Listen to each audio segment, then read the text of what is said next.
Muito bem-vindo, né? De volta ao nosso bate-papo aí sobre, nesse momento, um giro rápido por algumas observações e conceitos da psicanálise. Nós vimos que todo o processo de psicanálise se baseia na volta à origem das causas daquilo que nos incomoda, daquilo que nos desconforta. E onde estão essas causas, né? Um dos criadores, um dos grandes pilares da psicanálise, o Freud, realmente considerou que as grandes causas estão numa parte da nossa mente onde nós não temos um acesso e uma compreensão direta, que é a nossa parte não consciente.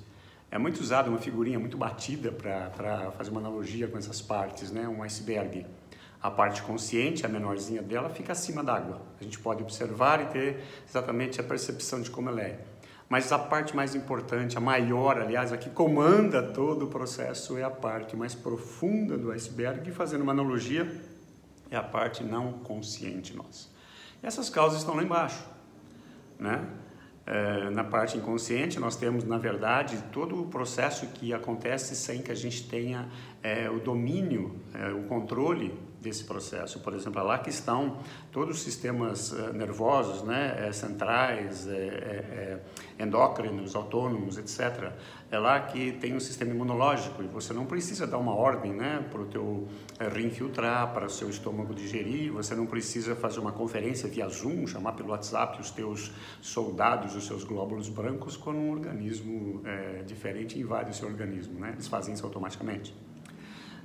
Lá também estão guardadas todas as nossas memórias mais profundas daquilo que nós damos valor, daquilo que nós efetivamente consideramos importante para guardar.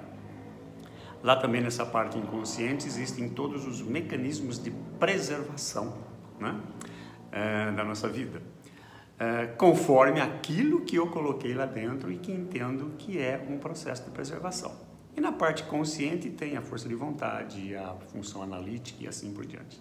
Vamos dar um exemplo rápido para a gente ver como é que esse processo acontece, né? Imagine que segunda-feira, como todos já colocam, é o Dia Internacional de começar algumas coisas, uma dieta low carb, por exemplo. O que vai acontecer? Nós vamos então, supondo que você vai fazer uma dieta e você se propõe a não comer carboidratos, né? E na segunda, na terça, na quarta, você vai embora, enfrenta isso, uma força de vontade muito grande, né? Na sexta, no sábado, e vai em frente. Chega, sei lá, talvez na segunda ou terceira semana, você se encontra numa reunião com os amigos, eles tomando uma cerveja, comendo uma pizza, e você fala: dieta, vai pro inferno, eu mereço, vai. E você cede, né? E quebra aquela força de vontade, vai comer um alimento com carboidrato muito forte. Por que isso acontece normalmente? Porque a força de vontade, na maioria das vezes, não é suficiente para enfrentar um processo muito arraigado que está lá na parte inconsciente.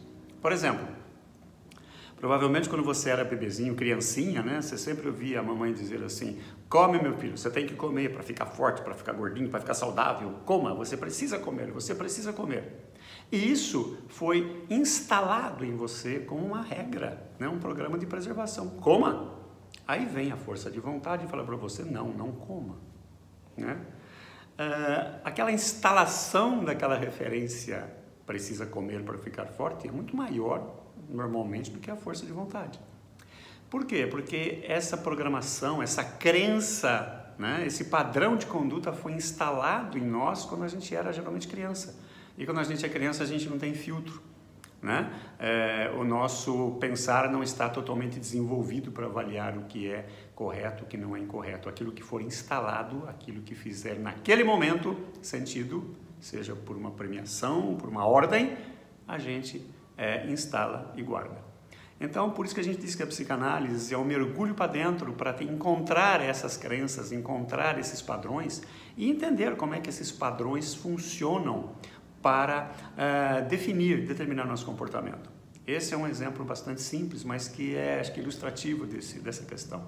Existe sempre um conflito entre aquilo que está lá dentro de mim, arraigado, versus o que eu quero fazer agora. E depois a gente vai ver quem gerencia esse conflito, né? Mas isso fica para o nosso próximo bate-papo. Um abraço, até breve, até mais tarde. Tchau.